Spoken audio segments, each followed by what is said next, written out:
Hello বন্ধুরা, নমস্কার and welcome to Sanjay informative YouTube channel. প্রাথমিক টেট ইন্টারভিউ 2022-23 গুরুত্বপূর্ণ প্রশ্ন ও তার উত্তর নিয়ে আলোচনা পর্ব 10। তো আজকের এই ভিডিওতে আমরা 10 নম্বর পর্ব আলোচনা করব এবং গুরুত্বপূর্ণ প্রশ্ন ও তার উত্তর নিয়ে আলোচনা করা হবে। এর আগে 9টি পর্ব অলরেডি করা হয়ে গেছে।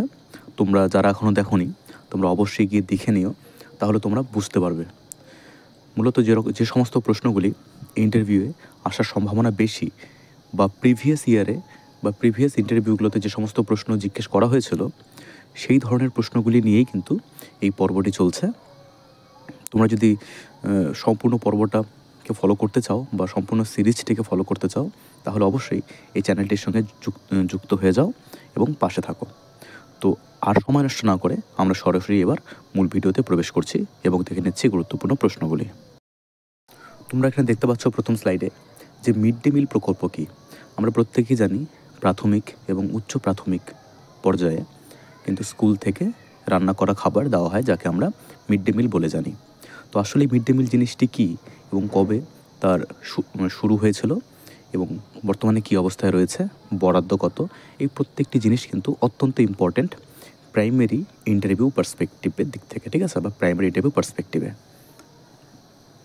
তো দেখো যে সমগ্র দেশ জুড়ে বিদ্যালয়গুলিতে প্রথম শ্রেণী থেকে অষ্টম শ্রেণী পর্যন্ত ছাত্রছাত্রীদের স্বাস্থ্য ও পুষ্টির বিষয়টি সুনিশ্চিত করার উদ্দেশ্যে ভারত সরকার যে প্রকল্প গ্রহণ করেন তা মিড ডে মিল প্রকল্প নামে পরিচিত। এই প্রকল্পের মাধ্যমে প্রাথমিক ও উচ্চ প্রাথমিক স্তরে শিক্ষার্থীদের বিনামূল্যে রান্না করা খাবার প্রদান করা হয়ে থাকে। তাহলে এই মিড ডে মিল কিন্তু চালু রয়েছে প্রথম শ্রেণী থেকে অষ্টম শ্রেণী পর্যন্ত, অর্থাৎ প্রাথমিক এবং উচ্চ প্রাথমিক বিদ্যালয়, এবং এই প্রকল্পের মধ্য দিয়ে সেই সংশ্লিষ্ট ছাত্রছাত্রীদেরকে বিনামূল্যে রান্না করা খাবার খাওয়ানো হয়। এরপর আমরা পরবর্তী স্লাইড দেখো, ভারত সরকার দ্বারা এই প্রকল্পের সূচনা করা হয় 1995 সালের 15ই আগস্ট এবং এটি কার্যকর করা হয় অ্যাকচুয়ালি 1997 অর্থাৎ 1997 সালে। এবার তোমরা যারা ইন্টারভিউ জন্য প্রস্তুতি নিচ্ছ বা প্রাইমারির সঙ্গে জড়িত কোনো না কোনোভাবে, তারা অবশ্যই খোঁজ নিয়ে দেখেছো যারা প্রিভিয়াস ইয়ারে ইন্টারভিউ দিয়েছে এবং যারা চাকরিরত, তাদেরকে কিন্তু এই প্রশ্নটা বারবার, মানে 100টা স্টুডেন্টের মধ্যে কিন্তু আমরা দেখতে পারি যে 25 to 30% স্টুডেন্টকে কিন্তু এই প্রশ্নটি জিজ্ঞেস করা হয়েছিল যে মিড ডে মিল প্রকল্পের উদ্দেশ্যটা কী, অর্থাৎ মিড ডে মিল যে আছে, চালু রয়েছে জিনিসটি, সেটা কি দরকার, তার মেরিটস কী এবং তার কি কোনো খারাপ দিক রয়েছে। তখন সেটা জানতে হলে আমাদের যেটা জানতে হবে সেটি হলো মিড ডে মিল প্রকল্পের উদ্দেশ্য। তো দেখো সেই প্রশ্ন উত্তরগুলি এখানে রয়েছে যে মিড ডে মিলের মাধ্যমে শিক্ষার্থীদের পুষ্টি সুনিশ্চিত করা। তাহলে মিড ডে মিল প্রকল্প চালু করার যে উদ্দেশ্য তার মধ্যে একটি হচ্ছে কি শিক্ষার্থীদের পুষ্টি সুনিশ্চিত করা, শিক্ষার্থীদের বিদ্যালয়মুখী করে তোলা, বিদ্যালয় ছুট কমানো এবং বিদ্যালয়ে উপস্থিতির হার বাড়ানো। তো এই উদ্দেশ্যে কিন্তু এই উদ্দেশ্যগুলির এই মিড ডে মিল প্রকল্পের কিন্তু এই উদ্দেশ্যগুলি রয়েছে, ঠিক আছে। এমনি একটা প্রকল্প কিন্তু কখনোই বাস্তবায়ন করে না, তার পেছনে কিন্তু গভীর চিন্তা থাকে, ঠিক আছে। তো যাতে আমরা দেখেছি একটা সময় যে দারিদ্র হার এতটা বেড়ে গিয়েছিলো যে মানুষ তার ছেলে মেয়েকে ঠিকমতো খাওয়াতেই পারছিল না, তো সেখানে স্কুলে পড়াশোনা করানোর বিষয়টা একটা বিলাসিতার মধ্যে পড়ছিল একটা সময়। তো সেদিক বিবেচনা করেই কিন্তু যাতে খাওয়ার এই জিনিসটিও পূর্ণ হয়, তার সঙ্গে সঙ্গে যাতে পড়াশোনাও করানো যায়, এই একটা বহুমুখী উদ্দেশ্য নিয়েই কিন্তু মিড ডে মিল প্রকল্পের সূচনা করা হয়। এখন আমরা জানবো যে মাথাপিছু বরাদ্দ, যে প্রথম থেকে পঞ্চম শ্রেণী পর্যন্ত 2.88 টাকা অর্থাৎ 2 টাকা 88 পয়সা এবং উচ্চ প্রাথমিকে 3 টাকা 81 পয়সা কিন্তু ধার্য করা রয়েছে প্রতিটা স্টুডেন্ট প্রতি। কেন্দ্রীয় সরকার এই যে তার যে একটা অ্যামাউন্ট যে খরচ হয় তার 75% কিন্তু বহন করে কেন্দ্রীয় সরকার এবং 25% তার ব্যয়ভার বহন করে রাজ্য সরকার। তো এই মিলিয়ে হচ্ছে কি মিড ডে মিল প্রকল্প, এগুলি ছিল তার উদ্দেশ্য। এবং সেন্টার কতটা কন্ট্রিবিউট করছে, স্টেট কতটা কন্ট্রিবিউট করছে, এই সমস্ত কিছুই কিন্তু এই স্লাইডের মাধ্যমে তুলে ধরা হলো।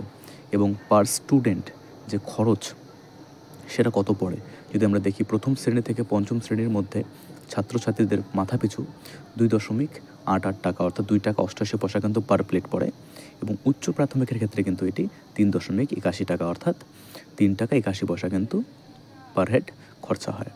তো এই প্রশ্নটা কিন্তু বহুবার জিজ্ঞেস করা হয়েছে যে মিড ডে মিলের বরাদ্দ কত, পার হেড কত খরচ হয়, এর উদ্দেশ্য কী, মেরিটস বলুন বা ডিমেরিটস বলো।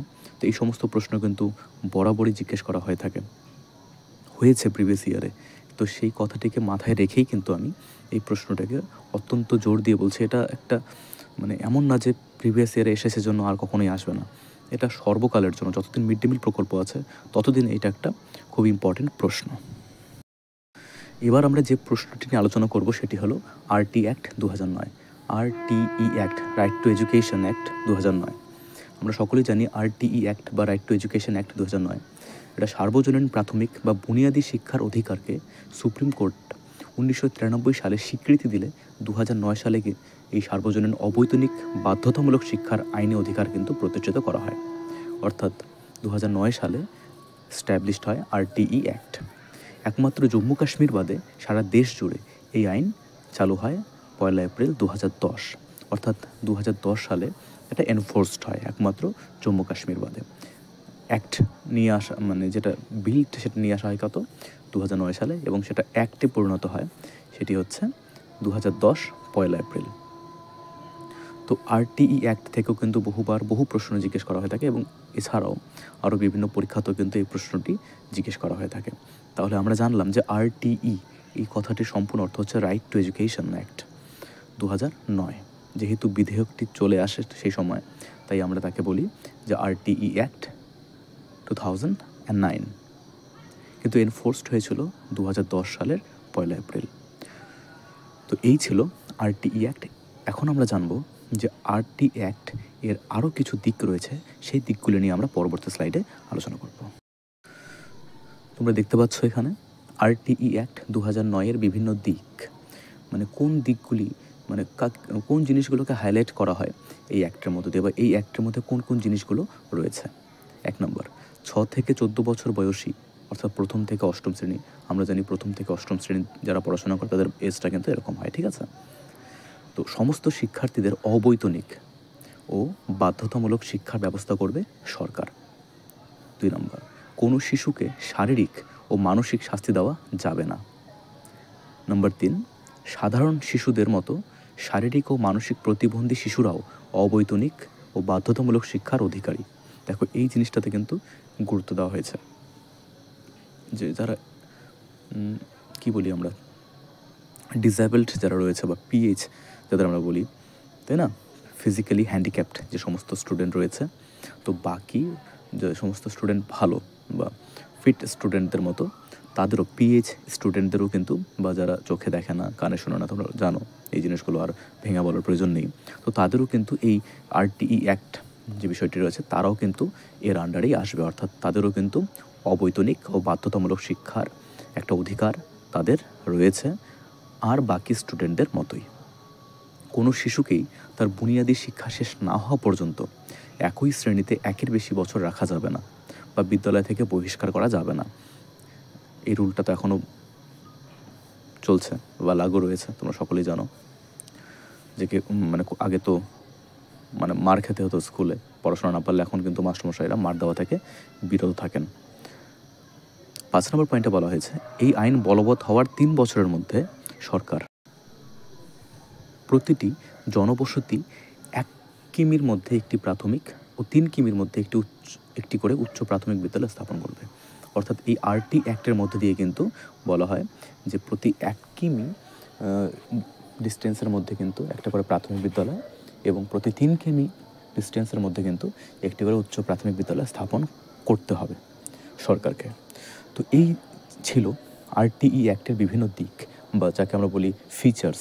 তো এই জিনিসগুলি কিন্তু আমাদের জানতে হবে as a primary teacher interview candidate তোমরা যারা রয়েছো, তো এটা অবশ্যই কিন্তু আমাদের ভালো করে জানতে হবে এই আরটিই অ্যাক্টের বিভিন্ন দিকগুলি বা স্পেশাল ফিচার্সগুলো। তো আরটি অ্যাক্ট এর যাবতীয় জিনিস নিয়ে এখানে আলোচনা করা হলো। এরপরে আমরা পরবর্তী, তাহলে এখানেই আমাদের পর্ব 10 শেষ হচ্ছে। এইভাবে একের পর এক পর্ব কিন্তু আমি আবার নিয়ে আসার চেষ্টা করব, এবং অবশ্যই নিয়ে আসবো। তোমরা যারা ভিডিওগুলো নিয়মিত দেখছো, যদি তোমাদের ভালো লেগে থাকে তাহলে অবশ্যই চ্যানেলটির সঙ্গে জুড়ে যাবে এবং লাইক, শেয়ার এবং সাবস্ক্রাইব করে আমাকে আরও উদ্বুদ্ধ করবে, যাতে করে আমি আরও এই ধরনের ভিডিও তৈরি করতে পারি। তো আশা রাখছি তোমরা সকলেই এই ভিডিওগুলো দেখছো এবং তোমাদের কাজে আসবে। যদি সামান্যতম হলেও তোমাদের ভিডিওগুলো কাজে এসে থাকে বা লেগে যায়, তাহলেই হবে এই চ্যানেলের, সেটাই হবে একমাত্র পাওনা। তো এরপর আরও বাকি ভিডিওগুলো আমি পর্ব অনুযায়ী আপলোড দিতে থাকবো। তোমরা অবশ্যই সেই ভিডিওগুলোকেও দেখবে এবং তোমাদের কাজে লাগবে। তো আর বেশি আলোচনা করছি না, আজকে এখানে ভিডিওটি শেষ করছি। এবং অবশ্যই তোমরা চ্যানেলটির সঙ্গে জুড়ে যাও এবং চ্যানেলটিকে এভাবেই পাশে থাকো এবং লাইক, শেয়ার এবং সাবস্ক্রাইব করে চ্যানেলটির সঙ্গে জুড়ে যাও। সকলেই ভালো থাকবেন। সকলকে ধন্যবাদ। Thank you.